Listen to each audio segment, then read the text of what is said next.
एक चीज़ मैंने सीखी है लाइफ में कि दुनिया का सबसे बड़ा लोहार है टाटा और दुनिया का सबसे बड़ा मोची है बाटा। काम तो लोहे और जूतों का ही कर रहे हैं, पर आज इनकी ब्रांड्स इंटरनेशनल। काम कोई छोटा नहीं होता है, तरीका बड़ा होता है, समझो आप। तो मैंने कहा ऐसा ही करेंगे, चाय बेचेंगे। मेरे को चाय के अलावा कुछ दिख ही नहीं रहा था उस टाइम पे। जो चाय जिसने मुझे जिंदा रखा उसको मैंने अपना धंधा बना लिया। ऐसा कहते हैं कि जिससे मोहब्बत करते हो उससे शादी कर लो, और अगर ऐसा ना हो तो जिससे शादी हो गई है उसी से मोहब्बत चालू करो। नमस्कार, आप देख रहे हैं स्वतंत्र शक्ति न्यूज। स्वतंत्र भारत की स्वतंत्र आवाज। एक पिता के उच्च विचार, सभ्य संस्कार, मेहनत, त्याग, बलिदान ने बनाया 24 वर्षीय पुत्र को प्रसिद्ध MBA चाय वाला। आज ग्राम लबरावदा के प्रफुल्ल बिल्लोरे MBA चाय वाला जो युवाओं का प्रेरणा स्रोत बन के उभरा है, जिन्होंने लोगों की मानसिकता और सोच बदलकर छोटी सी चाय दुकान से आज करोड़ों का एम्पायर स्थापित किया है। प्रधानमंत्री नरेंद्र मोदी जी के कथन को सत्य साबित कर दिया।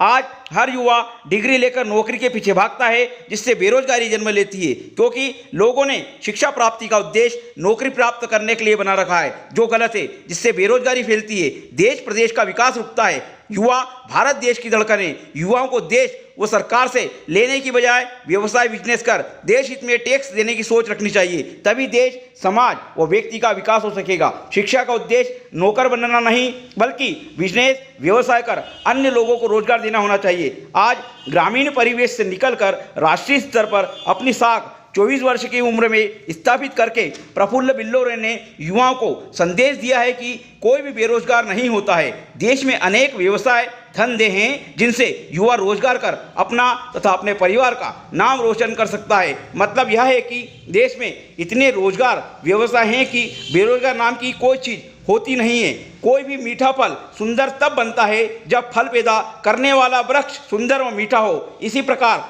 सफल व्यावसायिक प्रफुल्ल बिल्लोरे की सफलता के पीछे उनके पिताजी सोहन बिल्लोरे की सभ्यता, उनके संस्कार और उनके उच्च कोटि के विचार। आज स्वतंत्र शक्ति आपको प्रसिद्ध MBA चाय वाला प्रफुल्ल बिल्लोरे के पिताजी से आपको मिलवाता है। के बालक ने चाय की दुकान से बड़ा एम्पायर खड़ा करा, उसके लिए क्या क्या कहना चाहेंगे? हर पिता यही चाहता है कि अपना बच्चा कुछ करे, सभी को खुशी होती है, मेरे भी खुशी हुई। और उसकी जो इच्छा थी उस इच्छा को उसने पूर्ण करा। तो क्या आपके बालक ने MBA किया है? क्या कर रहा था आपका बालक? MBA करने के लिए गया था। MBA करने के लिए? MBA करने कहाँ पे गए थे आपके बालक? उसका एक सपना था कि मैं IIM कॉलेज में ही एडमिशन पाऊँ। अच्छा। IIM कॉलेज में पढ़ के MBA करके कुछ बनूं। दुर्भाग्य से IIM कॉलेज में एडमिशन नहीं हुआ उसका। अच्छा। तो वहीं उसने थैला गाड़ी लगाई, वहीं से चाय का स्थल प्रारंभ किया और वहीं से अपने विचार चाय में लगा दिए। अपनी सारी ताकत जो पढ़ने के लिए उसने बना के रखी थी, जो मन उसने पढ़ने के लिए बनाया था, जो MBA करने के लिए जो मन बनाया था, वो मन फिर उसने अपना डाइवर्ट कर लिया, उसने चाय में लगा दिया। और जैसे आपने इसको MBA करने, उच्च शिक्षा ग्रहण करने के लिए अहमदाबाद भेजा और उसने चाय की दुकान छोटी सी शुरुआत करी, तो आपको चाय की दुकान जब उसने चलाई तो आपको कैसा लगा? थोड़ा सा अच्छा मेरे को बताया ही नहीं उसने। अच्छा। उसने मुझे बताया ही नहीं।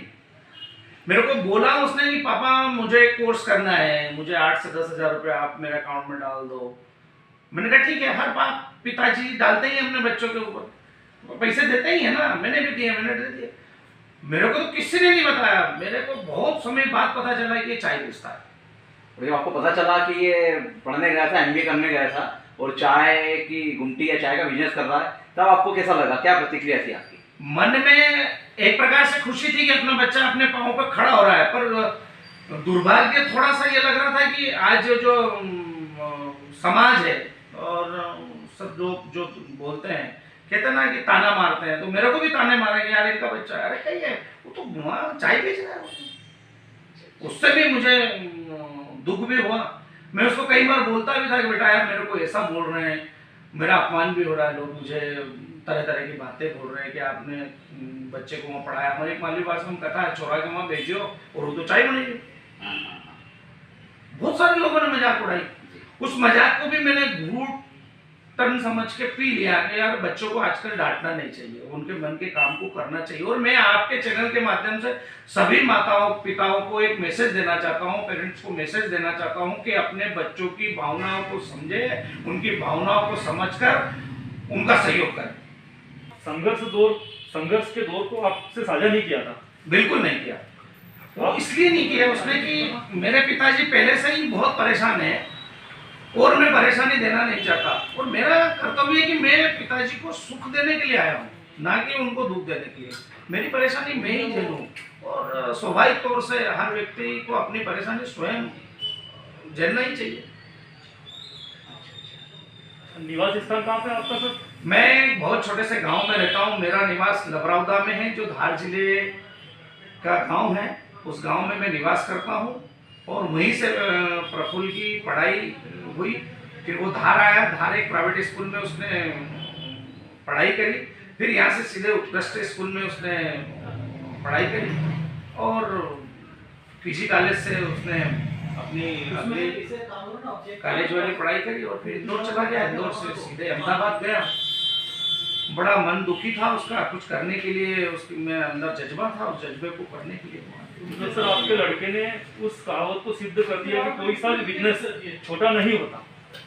हाँ, ये बात तो मुझे आज बहुत गर्व के साथ कहना चाहता हूँ मैं आपसे, और आपके चैनल के माध्यम से सभी को ये मैसेज देना चाहता हूँ कि उसने सिद्ध कर दिया कि कोई भी काम छोटा नहीं होता, कोई भी काम छोटा नहीं होता।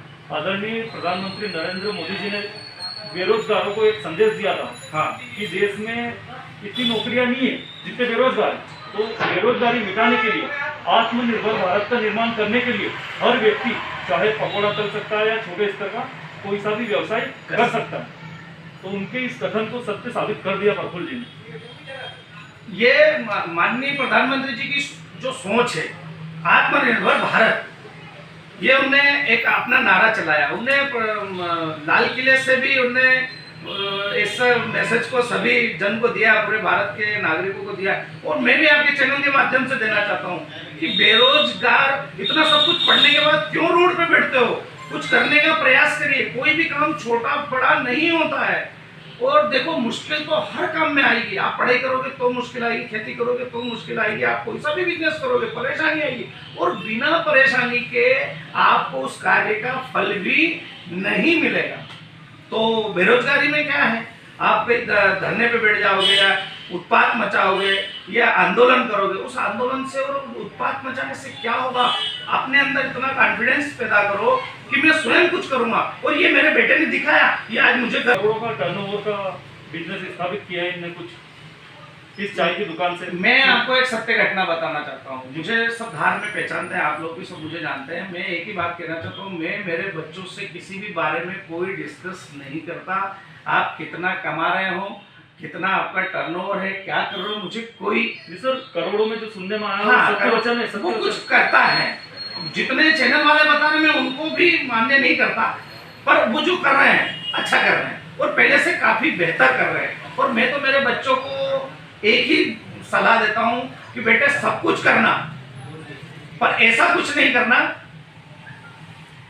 कि जिससे समाज का, हमारा देश का या हमारे राष्ट्र की जो सोच है उस पर कोई आपसे कि हर सफल व्यक्ति के पीछे परिवार का, पिता का या अभिभावकों का योगदान रहता है। आजकल हर पिता दबाव बनाते हैं अपने बच्चों पे कि मेरा बेटा सरकारी नौकरी करे, डॉक्टर बने, इंजीनियर बने, ये करे वो करे। तो ऐसे लोगों को क्या संदेश देना चाहते हो? मैं एक ही संदेश देना चाहता हूं। मैंने आपको पहले ही, आपका इंटरव्यू प्रारंभ होने के पहले ही मैंने एक बात बोल दी थी कि हर माता पिता को ये करना चाहिए कि अपने बच्चों के विचारों को समझे, उनको सुने, और वो जो चाहते हैं उस पर अमल करें। हम देख रहे हैं कितनी घटनाएं घट रही है, बच्चे कितनी सुसाइड कर रहे हैं, आत्महत्या कर रहे हैं, बहुत सारी चीजें और भी आ रही है, डिप्रेशन में चले जाते हैं, कुछ कर नहीं पाते। तो मैं उन माता पिताओं को, भावकों को यही कहना चाहता हूँ कि आप अपने बच्चों के पीछे मत पड़िए, उनको टारगेट मत बनाइए, उनकी भावनाओं को समझे और उन भावनाओं को समझ के ही कार्य करें। मैं एक बात कहना चाहता हूँ, हर पिता, हर माता, हर रिश्तेदार, हर परिवार के लोग एक ही कहते हैं, मेरा बच्चा बड़ा होकर डॉक्टर बनेगा, मेरा बच्चा बड़ा होकर मास्टर बनेगा, मेरा बच्चा होकर वकील बनेगा। या कोई ये नहीं कहता कि मेरा बच्चा बिजनेसमैन बनेगा। आपके विचार, आपकी परवरिश ही आज लड़के को और उनकी मेहनत इस मुकाम पे लाई है। हाँ। मतलब हर पालक को अपने बच्चों को नशा या गलत कुरीति, गलत संस्कार नहीं देना चाहिए और ध्यान देना चाहिए। मैं बताता हूँ, मेरा बच्चा जब भी मेरे घर से बाहर निकलता है, कब भी जाता, तो बिना पाँव छुए माता पिता के वो घर से बाहर कदम नहीं उठाता। आज इतने इंटरव्यूज के लिए फोन आते हैं, बड़े बड़े चैनलों से उसके फोन आते हैं, बड़े बड़े बिजनेसमैनों के फोन आते हैं, उसके पास टाइम नहीं रहता, तो भी जब वो निकलता है तो कितनी भी बजे जाएगा, वो अपना ये कार्य करके ही आएगा। तो ये संस्कार है। मैंने क्या बोला आपको, आप ये लौकिक चीजों से थोड़े दिन प्रसन्न हो सकते हो, पर जीवन भर सुखी नहीं हो सकते। इसलिए मेरे भाइयों, मैं आपको एक ही संदेश देना चाहता हूँ आपके चैनल के माध्यम से कि हमारे संस्कारों को सदैव अपने घर में जीवित रखो और उसका पालन करो। तो दुनिया की कोई ताकत आपको हरा नहीं सकती।